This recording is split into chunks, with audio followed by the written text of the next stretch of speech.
బట్టతలతో బాధపడుతున్నారా? ఆధునితనమైన పద్ధతిలో hair transplantation చేయబడును. Face clinic, Hyderabad. 21 April Hyderabad, తర్వాత విజయవాడ, వైజాగ్, తిరుపతిలలో మనం ఈ వేదిక మహావాస్తు క్లాసు కండక్ట్ చేయడం జరుగుతుంది. Hello views, welcome back to our channel. ఈ రోజు మనతో ఉన్నారు బివిఎస్ రెడ్డి గారు. సార్తో మాట్లాడతాం. నమస్కారం సార్. శివోం వైరాట్. సార్, ప్రీవియస్ ఎపిసోడ్ లో ఈ ఉగాది ఏదైతే రాబోతుందో క్రోధనామ సంవత్సరం, దానికి సంబంధించిన విషయాలు, అమావాస్య దాని ముందు ఉండబోయింది కాబట్టి వాటి గురించి చర్చించడం జరిగింది. అయితే ఈ అమావాస్య రోజు, ముందు రోజు కానీ తర్వాత రోజు కానీ ఆ రోజు కానీ ముఖ్యంగా తీసుకోవాల్సిన జాగ్రత్తలు, ఎందుకంటే అది సంవత్సరం మొదటి రోజు అవ్వబోతుంది, దానికి ముందు రోజు అవ్వబోతుంది కాబట్టి ఎంత బెటర్గా మనం చేసుకున్నట్లయితే ఆ సంవత్సరం అంతా అలా ఉండే అనే ప్రాసెస్ ఉంది కాబట్టి ఏం చేయాలంటారు ఆ టైంలో? శివోం, welcome to my home lucky home వేదిక మహావాస్తు అని మన సూత్రం. ఇక్కడ ఉగాది యుగమునకు ఆది మనం ఏదైతే చెప్పుకున్నామో ఇది మనకి తెలుగు లేదా హైందవ న్యూ ఇయర్, కొత్త సంవత్సరం. కాబట్టి అందరికీ ఒక సెంటిమెంట్ ఉంటుంది. ఆ సంవత్సరం ఆ రోజు మనం ఎంత హ్యాపీగా ఉంటామో ఆ 365 రోజులు అంతే హ్యాపీగా ఉంటాము. ఆ రోజు మనం కొత్త బట్టలు వేసుకొని బాగా తిరిగితే 365 రోజులు మంచిగా ఉంటాము. కాబట్టి ఆ రోజు సాధ్యమైనంత వరకు నెగిటివ్ మాటలు మాట్లాడకుండా ఉండడానికి ప్రయత్నం చేయండి. తిట్లు, శాపనార్థాలు, అది ఒక వైబ్రేషన్ డే అని అనుకోండి. ఆ రోజు మీరు ఏం చేస్తే అది 365 రోజులు వస్తుంది అన్నాం కదా, మరి ఆ రోజు మీరు చెడు మాట్లాడితే చెడు వస్తుంది. కాబట్టి సాధ్యమైనంత వరకు మంచి మాట్లాడడానికి ప్రయత్నం చేయండి. అలాగే మన పూర్వీకుల ముందు నుంచి ఏమైతే చెప్పుకుంటూ వస్తున్నారో మనకు ఒక పద్ధతి, ఒక సంస్కృతి అన్నది ఉంది. వేరే వాళ్ళందరూ ఫాలో చేస్తారు, మనం సంస్కృతిని నరనరాన జీర్ణించుకుంటాం. నాట్ ఫాలో అంటే దాంట్లో మనము బ్రతుకుతాం. ఫాలో చేయడం అంటే ఏదో వాళ్ళు చెప్పారు కాబట్టి చేయడం, అలా కాదు. దాన్ని అర్థం చేసుకుని దాని యొక్క సామర్థ్యాన్ని మనము ఆవలింపు చేసుకుని మనం దాన్ని నరనరాన పట్టింపు చేసుకుంటాం అన్నట్టు. అలాగా ఇందులో ప్రధానమైనవి ఏంటంటే ఉగాది రోజు చేయవలసినవి మనం చూసుకుంటే, ఫస్ట్ పొద్దున్నే సూర్యోదయం కంటే స్నానం చేయడం. ఇది మనకు ప్రతిరోజు చేస్తే చాలా మంచిది, కానీ ఆ రోజు కంపల్సరీ చేయండి. ఆ రోజు మళ్ళీ అభ్యంగన స్నానం ఉంటుంది, తైల అభ్యంగన స్నానం ఉంటుంది. అంటే పెద్దవాళ్ళ చేత నువ్వుల నూనె పెట్టించుకుని స్నానం చేస్తే అలక్ష్మి అనేది మన శరీరం నుంచి పోతుందని మనకు శాస్త్రాలు చెప్తున్నాయి. కాబట్టి అక్కడ లక్క తెచ్చుకోవాలంటే ఉన్న బ్యాడ్ లక్ తొలగించుకోవాలి కదా. తొలగించుకోవాలంటే అది స్నానంతో ఆయిల్ పెట్టి మీరు అభ్యంగన స్నానం చేయడంతో వెళ్ళిపోతుంది అనేది. దాని తర్వాత నూతన వస్త్రధారణ, కొత్తది. దాని తర్వాత ఆ రోజు ఉగాది పంచాంగము అంటే వినడం దాంట్లో. తర్వాత నెక్స్ట్ వచ్చేసి ఇక్కడ మెయిన్ ఉగాది వేరే పండుగలతో చూస్తే అంటే షడ్రుచులు కలిగినటువంటి ఉగాది పచ్చడిని సేవనం. అందరూ ఉగాది పచ్చడి కలుపుకొని తినేస్తారు, అలా కాదు. ముందు దాన్ని ఆ రోజు శివుడికి నైవేద్యం పెట్టాలి, శంకరుడి పెట్టి తర్వాత స్వీకరించాలి. అందరూ ఏమంటారు, ఆ రోజు తినాలి కాదు, అది ఆ రోజు నైవేద్యంగా పెట్టి తర్వాత మనం తీసుకోవాలి. ఏం మనకు సూచిస్తుంది ఈ ఉగాది పచ్చడి అనేది మనం చూసుకున్నట్లయితే ఇందులో షడ్రుచులు ఉంటాయి, 6 రకాల రుచులు. మీరు బాగా గమనిస్తే రసాలు కూడా 6 రసాలు. అంటే మనము ఈ కళ అని అంటాం కదా, క్రోధము, హాస్యము, దాంట్లో చోళ కళ కూడా ఉంది. ఎలా మనిషికి తెలియకుండా అతనికి దొంగలించాలనేది కూడా కళ ఉంది. కాబట్టి కొంతమంది అందులో పర్ఫెక్ట్ అయి ఉంటారు. ఇలాగా అన్ని రసాలలో ఉన్నట్లు మనకు కూడా ఎమోషన్స్ కూడా అన్ని రకాలు ఉంటాయి. ఇది ఏమని సూచిస్తుంది ఉగాది పచ్చడి మనకనంటే, లైఫ్లో ఎప్పుడు కూడా స్వీట్ అనేదే ఉండదు, ఎప్పుడు కూడా పులుపు అనేదే ఉండదు, ఉప్పు అనేది ఉండదు. అది మారుతూ ఉంటుంది. సీజన్స్ మారుతాయి కదా.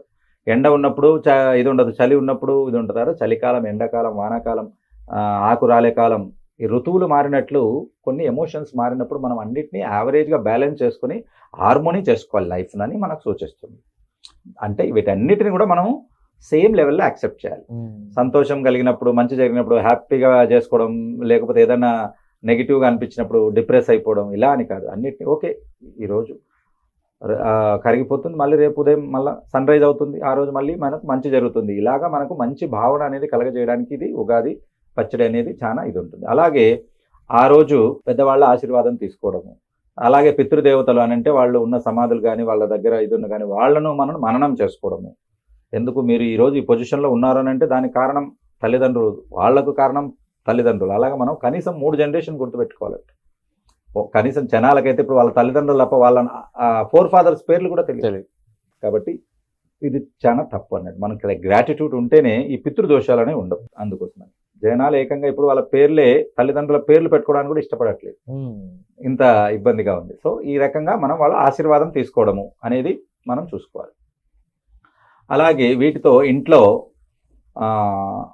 నార్మల్గా చేయించుకోగలిగిన స్తోమత ఉన్నవాళ్ళు పూజలు చేయించుకోవడం, బయట పిలిపించి హోమము తర్వాత పూజలు చేయించుకోవడం. అవి లేకపోతే రెగ్యులర్గా మీరు ఇంట్లో ఫ్యామిలీలో ఏ సంప్రదాయం అయితే వస్తుందో, అది శైవ సంప్రదాయం కావచ్చు, విష్ణు సంప్రదాయం, అమ్మవారిది కావచ్చు, హనుమాన్ది కావచ్చు, ఎవరిదినా ఆ సంప్రదాయం ప్రకారం మీరు పూజలు చేసుకొని ఉండొచ్చు. సో ఆ రోజంతా హ్యాపీగా ఉండడానికి ప్రయత్నం చేయాలి. Wonderful sir. మనకు పల్లెటూర్లలో అయితే రైతులు ఎద్దులకు రంగులు కూడా చల్లుతారు, అంటే వాళ్ళు సెలబ్రేట్ చేసుకునే దాన్ని బట్టి అన్నట్టు, ఆ రకంగా అన్నట్టు. సో ఇది ఈ ఉగాదికి సంబంధించింది. ఈ ఉగాదిలో మెయిన్ ఇక్కడ ఉగాది అమావాస్యకు తర్వాత రోజు వస్తుంది. ఇదేం కొత్త కాదు, ప్రతి ఉగాదికి అలాగే వస్తుంది. పాడ్యం ఎప్పుడు వస్తుంది? అమావాస్య తర్వాత పాడ్యం వస్తుంది. కాబట్టి ఈ ఉగాదికి అమావాస్య తర్వాత వచ్చిందని చెప్పేసి ఇక్కడ ముందు రోజు అమావాస్య. అయితే ఎందుకు ఈ అమావాస్య గురించి చర్చకు రావాల్సి వచ్చింది అని అంటే, ఆ రోజు సూర్యగ్రహణం కూడా ఉంది, ఎక్లిప్స్ అన్నట్టు.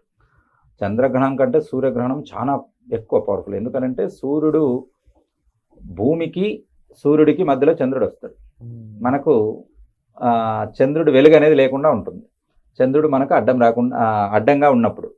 సో ఈ ఎక్లిప్స్ అప్పుడు ఎక్కువ రేస్కు ఎక్కువ ఎక్స్రే రేస్ లాంటి ప్రభావపూరితము విషపూరితమైన ఉంటాయని చెప్పేసి సైన్స్ కూడా ప్రూవ్ చేసింది. సో ఇక్కడ ఏంటనంటే బై లక్కీగా మనకు ఇండియాకు ఈ సూర్యగ్రహణం ఉండబోట్లేదు. ఎక్కడ యూకే, కెనడా, అమెరికా, మెక్సికో ఆ వైపుగా వెళ్తుంది, మనకు లేదు.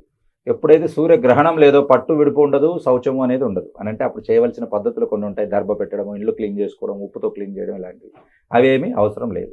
కానీ ఆ టైం ఏ టైం ఉంటుంది? సాయంత్రం 9 నుంచి రాత్రి 11 వరకు అమావాస్య ముందు రోజు, అమావాస్య రోజు 12 దాటంగానే పాడ్యం వస్తే మనకు ఉగాది వస్తుంది. కాబట్టి ఈ టైంలో మనం చేయవలసినది ఏంటంటే సూర్యగ్రహణంలో ఉన్న టైం, అది ఎక్కడైనా మనకు గ్రహణం ఉన్నా లేకపోయినా ఆ టైం అనేది చాలా ఇంపార్టెంట్. ఆ టైంలో మీరు చేయవలసిన పనులు కొన్ని ఉంటాయి, అవి మీరు చేసుకున్నట్లయితే చాలా ఉపయోగం. ఫర్ ఎగ్జాంపుల్ మీరు పారాయణం చేయాలనుకున్నారు, అది ఓం నమ శివాయ కావచ్చు, లేకపోతే నారాయణది కావచ్చు, ఏదైనా కానీ ఓం నమో భగవతే వాసుదేవాయ, మీరు ఏది ఇష్టదేవతను ఏది తీసుకున్నా పారాయణం చేసినప్పుడు ఈ గ్రహణం టైంలో, అమావాస్య రోజు వచ్చిన గ్రహణం టైంలో మీరు చేస్తే ఒక్కసారి చేసిన దానికి 1000 రెట్ల ఫలితం వస్తుంది. సో కాబట్టి అప్పుడు ఈ జపం, ధ్యానం, తర్వాత దానం, సాధన, సిద్ధి ఇవన్నీ మనం చేసుకోవచ్చు. ఆ రోజు కంపల్సరీగా అమావాస్య రోజు చేయాల్సిన ఇంకొక పని వచ్చేసి తర్పణం. పితృదేవతలకు తర్పణం, నువ్వులతో తర్పణం ఇస్తాము. అదేంటంటే జస్ట్ థ్యాంక్ఫుల్నెస్.